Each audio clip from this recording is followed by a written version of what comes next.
How many times have you promised yourself, tomorrow I'll finally fix my routine? Set a 5 a.m. alarm, pictured yourself studying, exercising, eating healthy, becoming that disciplined version of you. And then tomorrow comes, and you snooze once, then twice, then you grab your phone for a minute, and suddenly it's night and the day is gone. That loop isn't because you're lazy or incapable. It's because your day has no structure strong enough to carry you when motivation disappears. The reality most students don't like to hear is that success in school is less about intelligence and more about managing energy, attention, and time. Your brain is like a high-performance device. Without sleep, fuel, and structure, it lags, overheats, and crashes. A good routine isn't a prison, it's an operating system that makes everything smoother. You don't need a crazy 4 a.m. grind or 16-hour study days. You need a balanced system you can repeat even on bad days.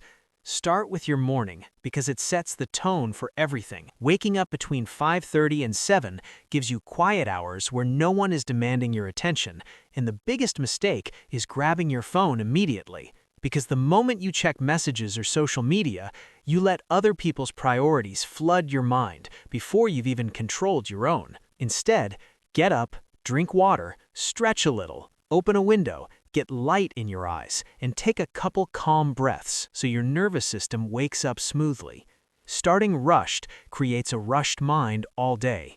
Add a few minutes of movement, push-ups, stretching, walking, because when the body wakes up, the brain follows, and suddenly focusing feels easier. Eat something simple but real, since your brain burns energy when you study, and skipping breakfast often shows up as fatigue and irritability disguised as no motivation. Then use your most valuable mental hours on your hardest subject. This is where discipline actually pays off. Work in focused blocks where you remove distractions and give full attention, because deep focus for 1 hour beats half-focused studying for 3. Real breaks means standing up, drinking water, and letting your mind reset instead of feeding it more stimulation from your phone. During classes, stop being a passive listener who just copies notes.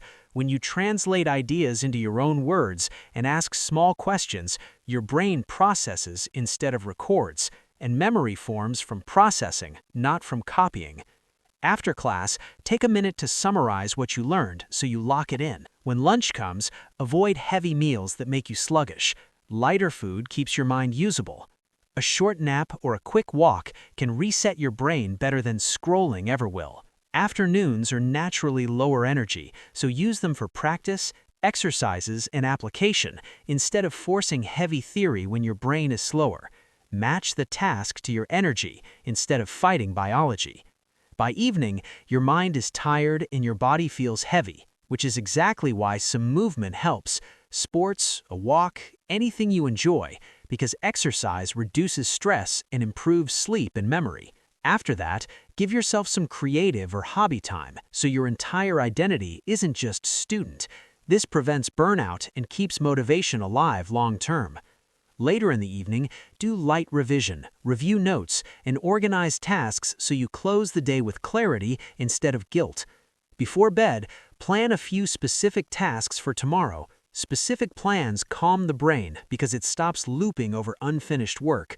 Cut screens before sleep, since blue light tricks your brain into staying alert, and protect your sleep like it's part of studying, because it is. Sleep is when information gets stored. Sacrificing sleep to study often means you remember less, not more. Finally, fix your mindset. Stop comparing your hours to others, because many people exaggerate, and even if they don't, their schedule doesn't need to be yours. Quality beats quantity, and consistency beats intensity. Studying 4 focused hours daily for a month will outperform random 12-hour bursts followed by burnout. You will mess up some days.